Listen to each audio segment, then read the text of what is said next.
오해하지 마시고 그래도 굉장히 따뜻하고 훈훈하고 함께 찬양하는 시간이 될 테니까요. 기억해 주시고 또 새로운 저희가 시도를 해보니까 잘 참여해 주시면 좋겠습니다. 하나님의 말씀 마태복음 16장 13절로 20절 같이 보겠습니다.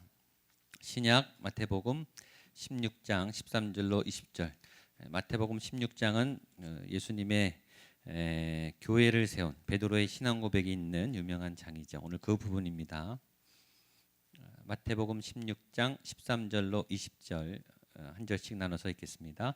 예수께서 빌립보 가이사랴 지방에 이르러 제자들에게 물어 이르시되 사람들이 인자를 누구라 하느냐? 세례 요한 더러는 엘리야 어떤 이는 예레미야나 선지자 중에 하나라. 이르시되 너희는 나를 누구라 하느냐? 주는 그리스도시요 살아계신 하나님의 아들이시니이다. 예수께서 대답하여 이르시되 바요나 시몬아 내가 복이 있도다. 이를 내게 알게 하신 이는 혈육이 아니요 하늘에 계신 내 아버지시니라. 내게 이르노니 너는 베드로라. 내가 이 반석 위에 내 교회를 세우리니 음부의 권세가 이기지. 내가 천국 열쇠를 내게 주리니 내가 땅에서 무엇이든지 매면 하늘에서도 매일 것이요 내가 땅에서 무엇이든지 풀면 하늘에서도 풀리리라 하시고 이에 제자들에게 경고하사 자기가 그리스도인 것을 아무에게도 이르지 말라 하시니라. 아멘. 조금 간격이 떨어졌지만 질문 시리즈 저희가 성경에 있는 하나님의 질문 또 예수님의 질문 진리를 유도해냈던 핵심적인 신의 질문이죠. 인간도 질문하지만 신이 하나님이 전능하신 그분이 우리에게 하시는 굉장히 보석 같은 질문들을 찾아서 저희가 시리즈로 보고 있는데 오늘은 예수님의 질문 너희는 나를 누구라 하느냐? 아주 유명한 질문입니다. 이 질문 때문에 교회가 생겼어요. 교회에 대한 명쾌한 정리가 생겨났고 신앙 고백이 생겨났습니다. 좋은 질문이 좋은 답을 이끌어내죠. 질문은 굉장히 중요하고 하나님이 또 예수님이 가르치실 때 질문을 통해서 많이 가르쳐 알려주셨습니다. 인간 역시 질문하는 존재, 우리는 늘 질문을 갖고 있습니다. 내가 의식적으로든 무의식적으로든 우리는 생각이 끊임없이 멈추지 않는 존재이고 그 생각 안에 수많은 질문들이 있습니다. 여러분들의 지금 머리 안에도 마음 안에도 질문이 있을 거예요. 그리고 그 질문이 무엇이냐가 저와 여러분의 지금 우리가 뭐에 지금 관심이 있는가, 뭐가 중요한가 질문을 들어보면 딱 알아요. 질문이 뭔가 질문을 잘하셔야 돼요. 질문은 나를 노출하는 때로 질문으로 공격하지만 공격이면서 동시에 본인도 노출되는 거죠. 뭘 질문한지를 물어보면 들어보면 이 사람의 생각을 알 수 있어요. 따라갈 수 있죠. 하나님은 우리가 질문하실 수 있도록 또 질문에 답하는 존재로 갈망하는 질문에 답을 얻어야 하는 그런 존재로 지으셨습니다. 왜 사람을 지을 때 먹도록 지으셨을까? 저는 지금도 궁금해요. 왜 인간이 먹도록 디자인됐을까? 요새 요리 이 프로그램이 대세이죠. 그 어느 때보다 이 먹는 것에 관심이 많고 먹는 것이 중요하다는 것을 우리가 알고 있죠. 우리는 먹지 않으면 배고픈 허기가 지는 갈망의 존재이죠. 이건 육적으로도 그렇고 심리적으로도 그렇고 영적으로도 마찬가지입니다.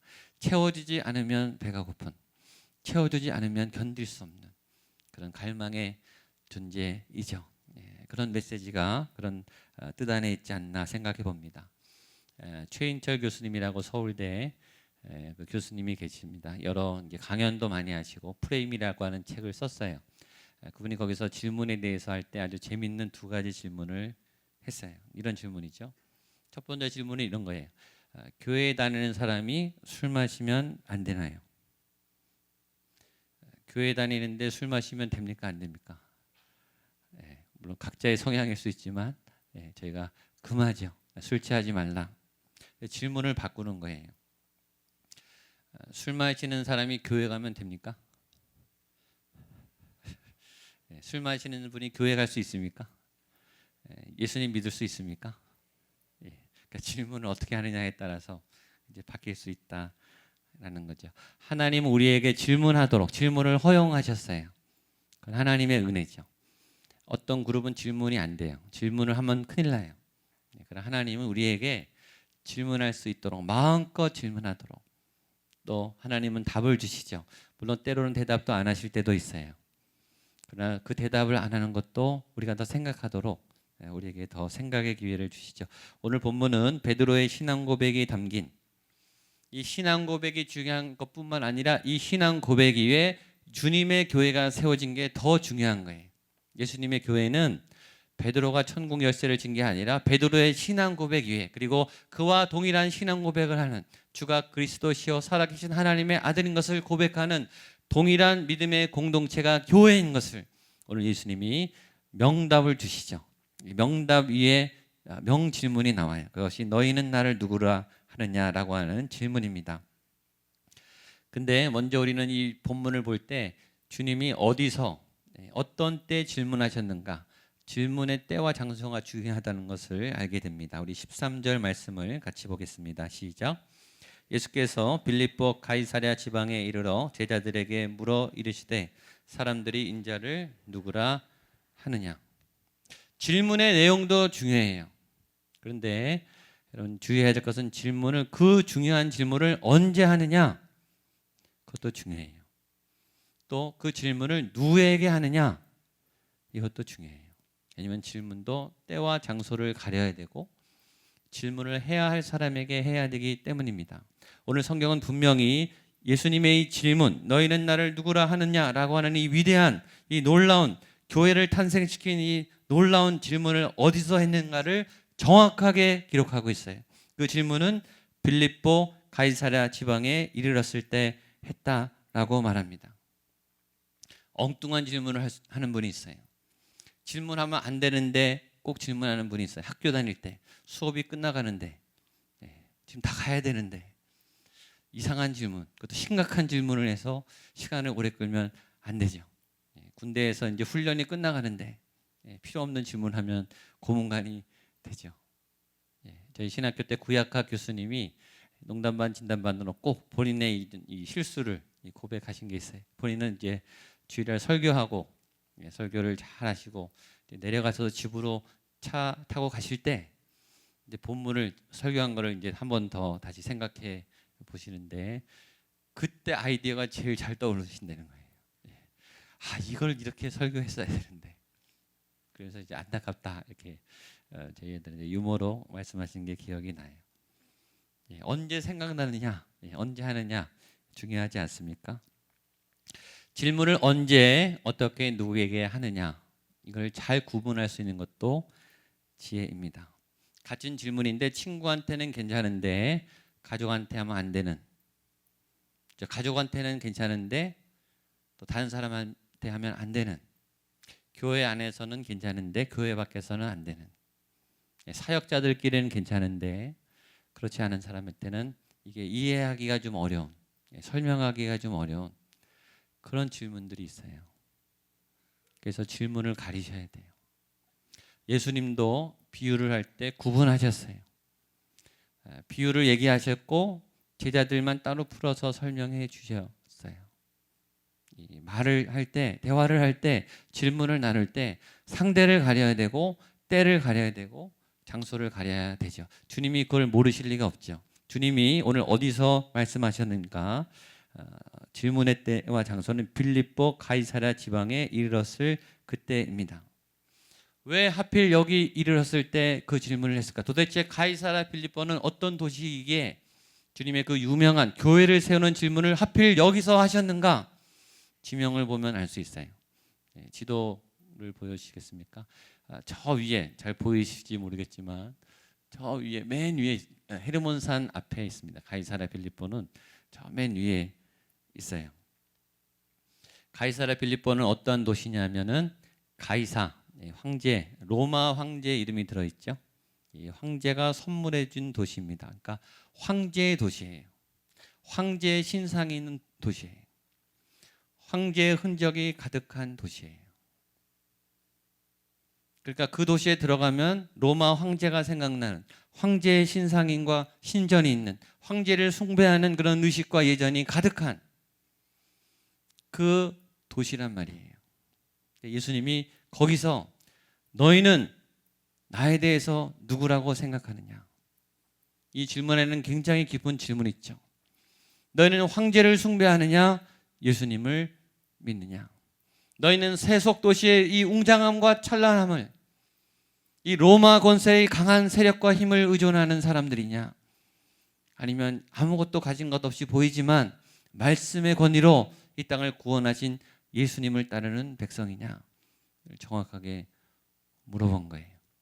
예수님의 주변에 황제의 신상과 황제의 흔적들이 많은 바로 그 현장에서, 세속도시 한복판에서 누구나 로마 황제 그 위엄과 강력한 철권을 느낄 수 있는 그 바로 현장에서 도대체 예수님이 누구냐를 물어보셨다는 거죠. 두 번째, 가이사라 빌립보는 그 이름에 있지만 가이사 빌립보입니다.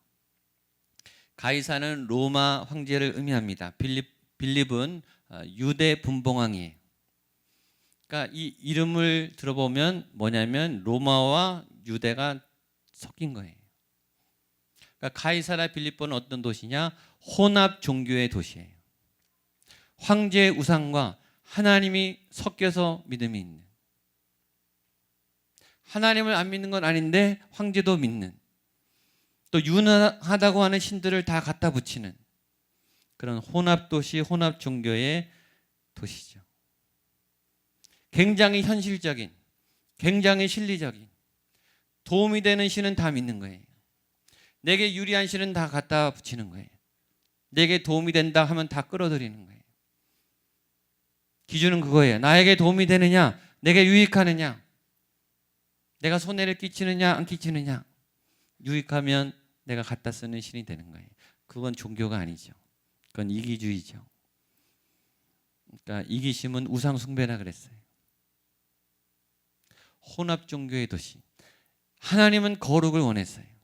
하나님은 100% 거룩을 원했어요. 하나님만 믿고 하나님만 따르는 믿음의 백성들을 원해요. 세속도시 한복판에서 혼합 종교가 득실되는 바로 그 자리에서 정말 예수님만을 구세주로 믿겠느냐?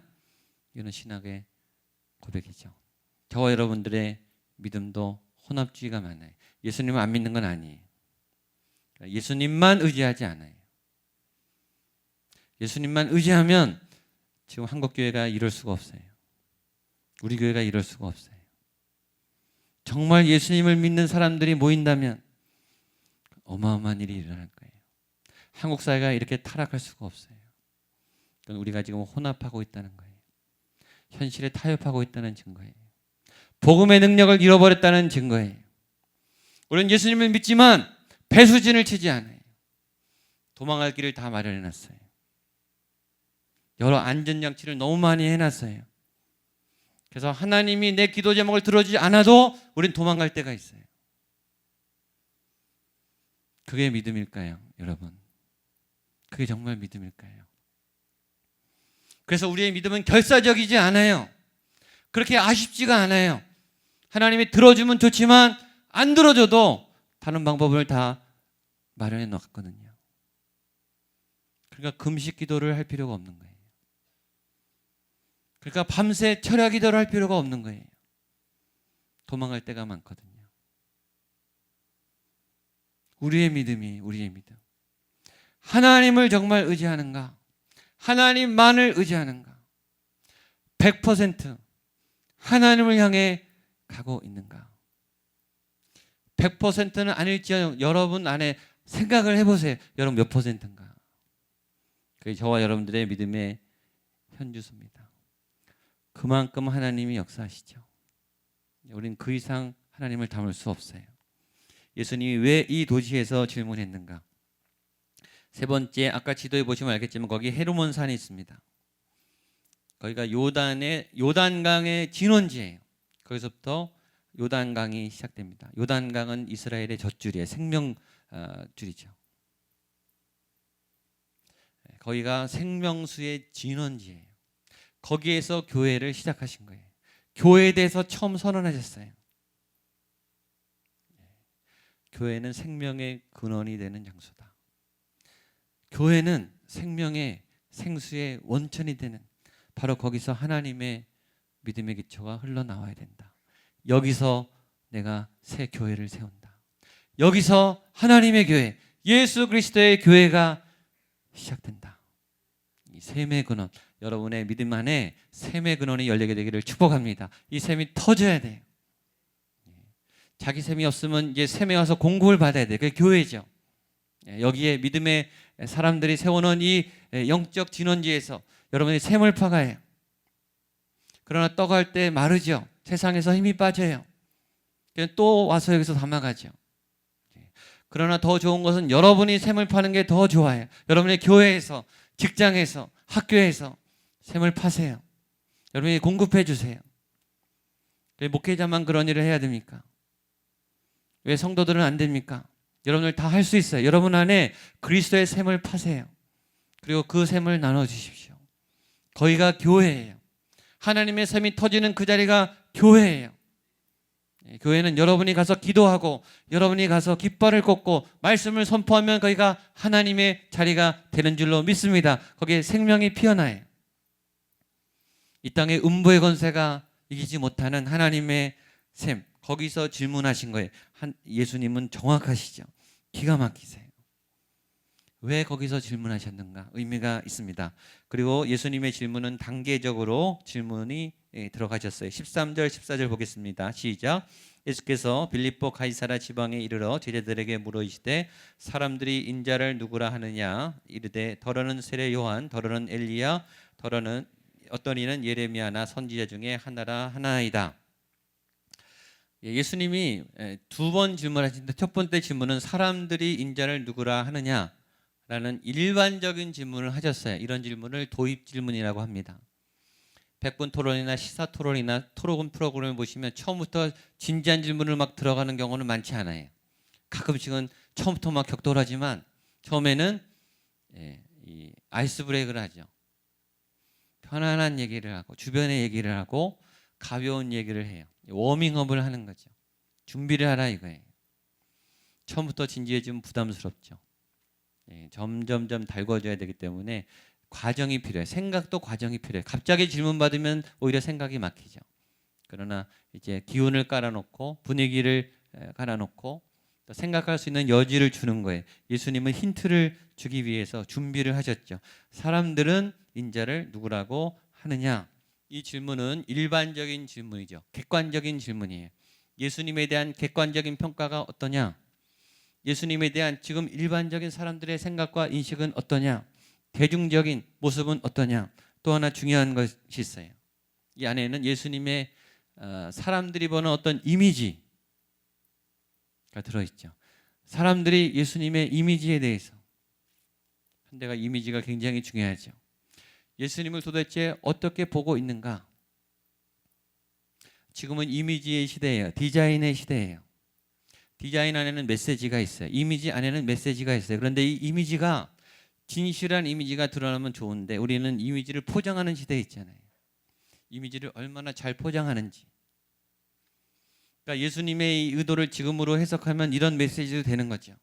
도대체 사람들이 생각하는 예수님은 본인들의 이미지에 맞는, 본인들의 생각에 맞는, 본인들이 기대하는 그 메시아가 맞느냐, 아니면 진짜 하나님이 원하는 이미지의 메시아를 알고 있느냐, 이렇게 물어보는 거일 수도 있어요. 내가 좋아하는 하나님, 내가 믿는 하나님, 내 마음에 드는 하나님, 내가 생각할 때 맞다고 하는 그 하나님이 맞는 것인가? 내가 그리는 나의 세계관에 있는 나의 하나님, 내가 생각하는 신, 그건 나의 사고죠. 그 하나님의 이미지와 진짜 하나님의 이미지의 실체, 그게 같느냐 다르냐, 그걸 물어보실 수도 있어요. 여러분, 진짜 하나님의 실체가 계시죠. 진짜 예수님의 실체가 있어요. 근데 우리는 우리의 안경으로 예수님을 보죠. 내 삶의 경험의 잣대로 예수님을 봐요. 거기에는 오차가 있을 수 있어요. 도대체 우리는 어떤 앵글로, 어떤 시각으로, 어떤 기대로, 무엇을 원해서 예수님을 찾아가느냐? 우리가 기대하는 예수님, 우리가 원하는 예수님에 대해서 이미지를 물어보신 질문일 수도 있습니다. 그 질문을 넘어서 이제는 본격적인 핵심 질문으로 들어가셨습니다. 15절 16절입니다. 시작. 이르시되 너희는 나를 누구라 하느냐? 시몬 베드로가 대답하여 이르되 주는 그리스도시요 살아계신 하나님의 아들이시니이다. 진짜 예수님이 하고 싶은 질문이 나왔어요. 처음에는 도입 질문을 하고 이제 진짜 질문, 핵심 질문. 하나님이 직접 질문하시는 하나님의 아들 예수 그리스도가 아주 중요한 아끼고 아꼈던 핵심 질문. 너희는 나를 누구라 하느냐? 이 질문은 첫 번째 중앙적인 경험적인 질문입니다.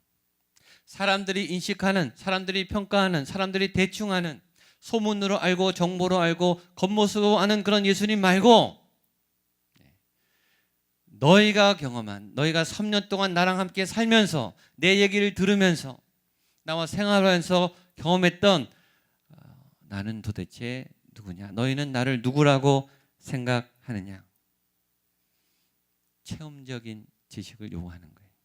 너희가 경험한 예수는 도대체 누구냐? 너희는 나를 누구라고 생각하느냐? 여러분, 여러분의 예수님은 누구십니까?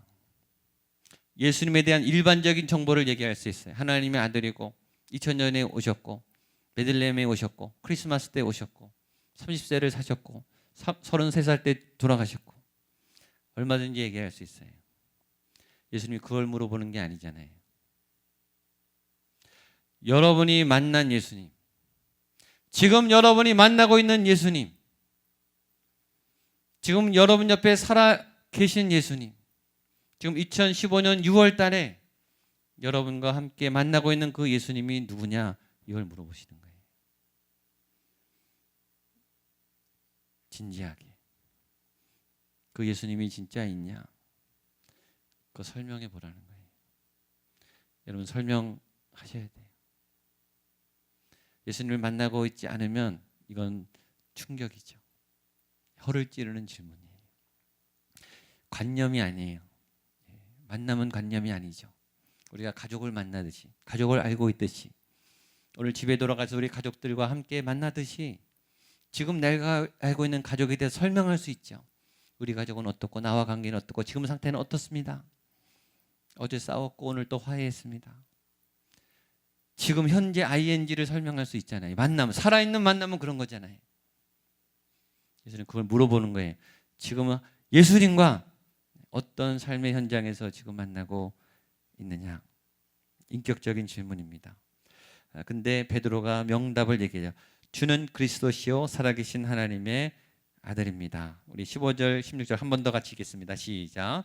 이르시되 너희는 나를 누구라 하느냐? 시몬 베드로가 대답하여 이르시되 주는 그리스도시요 살아계신 하나님의 아들이시니이다. 아멘. 오늘 이 경험과 고백이 여러분의 고백이 되시기를 축복합니다. 한번 따라하시죠. 주는 그리스도시요 살아계신 하나님의 아들입니다.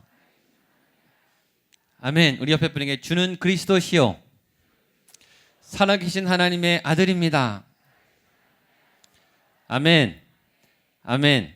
이 고백이 여러분의 고백인 줄로 믿습니까? 받아들이시겠습니까? 예. 대답도 잘하셔야 돼요. 예. 주가 그리스도다. 네. 그가 메시아다. 그는 일단 주이시죠. 그분은 나의 구원자이시다. 네. 구원에 대해서 설명 수없이 했어요. 메시아는 구원자라는 뜻입니다. 그리스도는 구원자라는 뜻입니다. 구원이란 뭘까요? 구원이란 죄를 이기는 힘입니다. 구원이란 죽음을 이기는 힘입니다. 주가 그리스도이란 말은 내가 모든 인류가 지금도 풀 수 없는 어떤 능력자도 어떤 기관도 어떤 과학도 어떤 학문도 풀 수 없는 죄의 문제, 열등감의 문제, 분노의 문제, 상처의 문제, 어떤 치료제도 치료할 수 없는 인간의 고통의 문제와 죽음의 문제가 예수님 안에서 유일하게 가능하다라고 믿는 고백입니다. 아멘. 주가 그리스도시다. 그분이 나의 구원자입니다. 내 삶의 해답은, 내 안의 이 죄를 끊어낼 힘은, 내가 죽음 다음에 부활할 수 있는 그 능력은 오직 예수 그리스도 그 이름 안에 있습니다. 라는 믿음의 고백입니다. 또한 하나님의 살아계신 하나님의 아들입니다. 생명과 길과 진리와 빛이 되신, 살아있는, 지금 살아있는, 주님 돌아가신 게 아니라 지금도 살아계신 하나님의 아들, 하나님의 전능자, 독생자 아들인 것을 내가 믿습니다. 이런 위대한 고백을 했습니다. 그런데 예수님이 그 대답에 대해서 이렇게 언급해 주셨습니다. 17절입니다. 시작. 예수께서 대답하여 이르시되 바요나 시몬아 내가 복이 있도다. 이를 내게 알게 한 이는 혈육이 아니요 하늘에 계신 내 아버지니시라. 아멘. 베드로가 고백했지만 베드로가 고백한 게 아니라 이를 알게 한 분은 하나님이시다. 하나님의 지혜가 너에게 깨닫게 했고 하나님의 지혜가 너에게 그 말씀을 말하게 했다. 이건 말씀이 됐죠. 베드로가 말했지만 말씀이 됐어요. 위대한 고백이죠. 전 여러분의 입술에 이 말씀이 담기게 되기를 축복합니다. 이게 성령의 역사죠. 내가 복이 있다. 복이 있는 이유는 하나님이 알게 했기 때문이죠. 이게 지혜예요. 지혜를 제가 두 가지로 얘기했죠. 지혜는 첫 번째 상황 파악 능력이라 그랬어요. 현장에 갔을 때 파악이 다 되는 거. 두 번째 상황 해결 능력이에요. 답을 줄 수 있는, 문제를 풀 수 있는 능력. 바요나 시몬아 베드로야, 지금 하나님이 너에게 상황을 파악하고 답을 정확하게 해주는 지혜를 주셨다. 너는 복된 사람이다. 이 하나님의 지혜와 하나님의 이 대답에 이 아름다운 말씀의 능력이 오늘 여러분에게 부어지게 되기를 축복합니다. 이번 한 주간 여러 가지 난관에 부딪힐 때 풀 수 없는 인간의 능력으로 논리로 풀 수 없을 때 여러분이 기도할 때 하나님께 구할 때 하나님이 오늘 베드로에게 답을 준 것처럼 그런 놀라운 통찰과 지혜와 답을 얻게 되기를 축복합니다. 아멘. 이게 교회예요. 그리고 이 교회 이 대답 위에 교회의 기초를 세우셨습니다. 18절 19절입니다. 시작. 또 내가 내게 이르노니 너는 베드로라. 내가 이 반석 위에 내 교회를 세우리니 음부의 권세가 이기지 못하리라. 내가 천국 열쇠를 내게 주리니 내가 땅에서 무엇인지 매면 하늘에서도 매일 것이요 무엇이든지 풀면 하늘에서도 풀리리라 하시고 너는 베드로라. 내가 이 반석 위에 베드로의 이 신앙 고백의 반석 위에 내 교회를 세우리니. 이 믿음의 신앙 고백 공동체죠. 교회는 예수님을 구주로 믿는 내가 죄인인 것을 고백하고 예수님이 그리스도인 것을 믿는 모든 하나님의 사람들이 교회예요. 교회의 정의가 여기서 나오게 되죠. 내가 이 반석 위에 교회를 세우리니 교회는 음부의 권세가 이기지 못하리라. 이런 능력이 여러분에게 있음을 축복합니다. 옆에 분에게 한번 선포하십시오. 음부의 권세가 이기지 못합니다. 사망의 권세를 이길 수 있습니다. 아멘. 사망의 권세를 이기는데 질병의 권세를 왜 못 이기겠어요? 여기가 충만하면 왔던 질병도 다 떠나갈 줄로 믿습니다. 그러니까 치유의 은혜가 있는 거예요. 우리가 구해서가 아니라 하나님의 속성이 생명이시기 때문에 모든 연약함과 악함과 또 모든 더러운 귀신들과 질병들을 쫓아내는 그 힘이 예수의 이름 안에 교회 안에 있음을 믿습니다. 사망까지도 물러가는 사망을 이기게 하는 그래서 죽음도 겁내지 않는 이 능력 그것이 교회 안에 이 건물이 아니에요. 여러분 안에 이 모임 안에 음부의 권세를 이길 수 있는 능력이 있는 줄로 믿습니다. 마태복음 10장 28절에 이런 말씀이 있습니다. 같이 한번 읽어보겠습니다. 시작. 몸은 죽여도 영혼은 능히 죽이지 못하는 자들을 두려워하지 말고 오직 몸과 영혼을 능히 지옥에 멸하실 수 있는 이를 한 번 더 시작. 몸은 죽여도 영혼은 능히 죽이지 못하는 자들을 두려워하지 말고 오직 몸과 영혼을 능히 지옥에 멸하실 수 있는 이를 두려워하라. 정말 두려워야 될 것은 바이러스가 아니라 죽음이 아니라 죽음을 허락하신 죽음을 이기게 하신 그분 하나님을 두려워하라 이 말이에요. 제가 전역에서 금요 철야를 할 때 믿지 않는 암 환자가 휠체어를 타고 왔습니다. 이분이 온 것은 믿음 때문에 온 게 아니고 곧 사망하실 분이에요. 온몸이 전이가 됐어요. 말할 힘도 없으신 아주 빼빼 마르신 남자 40대 중반의 남자분이 믿음이 없는데 죽기 전에 그냥 한번 교회에 오신 거예요. 찬송 소리가 들려서 그냥 온 거예요. 그분을 위해서 간절히 기도를 해줬어요. 네, 그날 예배 때 은혜를 받으셨어요. 예수님을 만나셨어요. 내가 죽기 전에 예수님을 믿겠다. 그리고 내가 언제 죽을지 모르지만 내가 죽는 날까지 이 금요철 예배를 나오겠습니다. 예수님을 영접했습니다. 그리고 3년을 사셨어요. 3년을. 근데 이제 안 나오시는 날, 그날은 이제 실려가신 날이에요.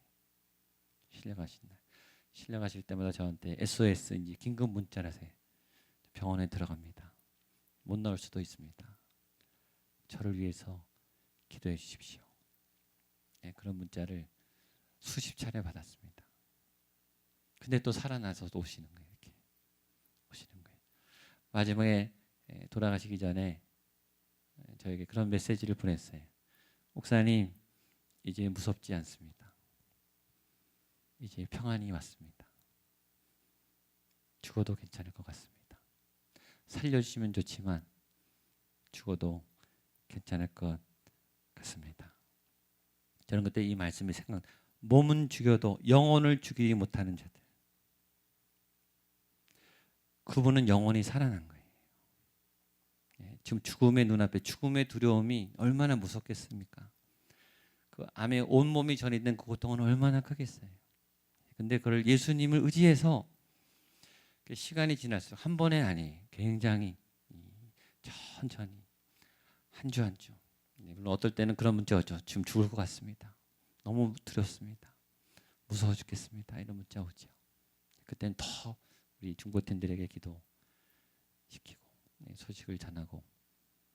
근데 그 시간이 지나니까 이제 평온해지더라고요. 담대. 그 마지막에는 빼빼 마르셨는데 정말 얼굴이 정말 평안해졌어요. 아, 이게 예수님의 능력이구나. 이게 죽음을 넘어서는 능력이구나. 이 영생을 갖고 있는 부활의 영이 있는 살아있는 분의 모습은 이렇구나. 저는 그때 봤습니다. 그리고 이 본문을 읽을 때마다 그분이 생각이 나요. 음부의 권세가 이기지 못하리라. 저와 여러분 안에 이 생명이 있음을 믿습니다. 우리 아직 안 겪어봐서 두려워요. 무서워요. 저도 무섭습니다. 왜 안 무섭겠습니까? 그러나 그 죽음과 싸울 수 있는 힘이 예수의 이름 앞에 있는 줄로 믿습니다. 저는 임종을 굉장히 많이 봤어요. 안 두려워하는 분을 못 봤어요. 다 두려워해요. 그런데 예수의 이름을 믿고 싸움을 시작하시더라고요. 그게 달라요. 그리고 앉으세요. 힘든데 너무너무 아파서 고통치는데 앉아요. 앉아. 그리고 끝까지 예수님을 붙잡고 가시더라고요. 음부의 권세가 이기지 못하리라. 예수님 안에 그런 위대한 생명의 능력이 있는 줄로 믿습니다. 그리고 천국의 열쇠가 우리의 손 안에 있다 말씀하셨습니다. 여러분 안에 천국이 있음을 믿으십시오.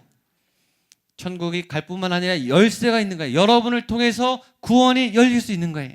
여러분이 구원은 아니에요. 우리가 예수님은 아니지만 우리를 통해서 예수님을 만날 수 있는 길이 열릴 수 있어요. 그래서 문을 열 수 있죠. 그 교회 안에 있는 거예요. 유일하게. 세상의 교회를 통해서만 이 문은 열리는 거예요. 오직 예수의 이름으로만 이 문은 열리는 거예요.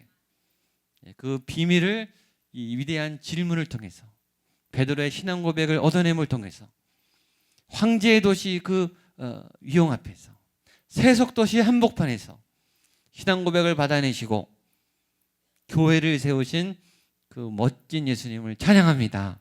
그 예수님 오늘도 살아계신 저와 여러분의 예수님이 될 줄로 믿습니다. 아멘. 그 예수님을 찬양하고 선포했으면 좋겠습니다. 같이 자리에 일어나서 구주 예수 의지함이 심히 기쁜 일일세 예수님의 이름을 부르시고요. 예수님의 생명의 능력을 여러분의 몸